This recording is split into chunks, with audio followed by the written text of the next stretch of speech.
बिस्मिल्लाहिर्रहमानिर्रहीम। अस्सलाम वालेकुम। डॉक्टर नवीद हेल्थ केयर में आप लोगों को खुश आमदीद। उम्मीद है आप सब लोग खैरियत से होंगे। आज का हमारा प्रोग्राम एक मज़ेदार लजीज चटनी पर है। इसके 40 से ज़ायद फ़वाइद हैं। आज के प्रोग्राम में मैं आपको चटनी बनाने का तरीका, इसको खाने का तरीका और इसके फ़वाइद बताऊंगा।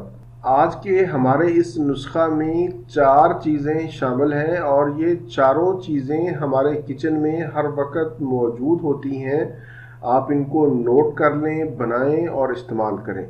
आज के नुस्खे की हमारी जो पहली चीज़ है वो है सब्ज़ पुदीना, दूसरे नंबर पर अदरक, तीसरे नंबर पर अनारदाना और चौथे नंबर पर लहसुन।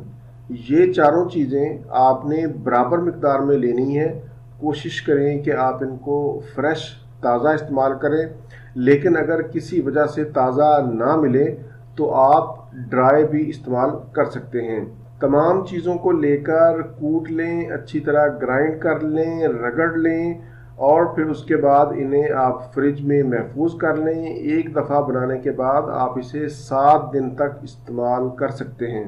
खाने का तरीका सुन लें, बहुत ही आसान है। आप हर खाने के साथ 1 छोटा चम्मच चाय वाला इसको खाएं। आप इसे खाने के साथ भी खा सकते हैं और खाने के अलावा पानी के साथ भी खा सकते हैं। इसके फ़वाइद मैं आपको बताता चलूँ। सबसे पहले मैं जिक्र करूँगा आजकल की जो अहम 2 बीमारियां हैं, यूरिक एसिड और कोलेस्ट्रोल, जिसकी वजह से इंसान का चलना फिरना मुश्किल हो जाता है। ये यूरिक एसिड और कोलेस्ट्रोल इंशाल्लाह इसके इस्तेमाल से कंट्रोल होगा। आपको 7 दिन के अंदर ही वाज़ेह फ़र्क महसूस होगा, लेकिन आपने इसको 3 माह तक ज़रूर इस्तेमाल करना है। यूरिक एसिड की वजह से होने वाली दर्दें, जोड़ों का दर्द और गैंठिया में मुफीद है। इससे कोलेस्ट्रोल लेवल भी कम होता है। जाहिर है जब कोलेस्ट्रोल कंट्रोल होगा तो आपका हाई ब्लड प्रेशर भी कंट्रोल होगा, आप दिल के अमराज से महफूज रहेंगे। दमा के शिकार लोगों के लिए ये बहुत ही मुजर्रब चीज़ है। एलर्जी, बलगम, रेशा, सीने की जकड़न, खून के गाढ़ेपन में बहुत ही मुफीद है। मैदा की गैस, तेजाबियत, खाना हजम ना होना, डकारों का आना, डिप्रेशन और स्ट्रेस को भी ये चटनी कम करेगी। इससे आपका मोटापा भी हैरत अंगेज तौर पर कम होगा। शुगर के मरीज़ भी इसे इस्तेमाल कर सकते हैं। शुगर के मरीज़ों में होने वाली दर्दें, बेचैनी, पिंडलियों का दर्द, उसमें भी मुफीद है।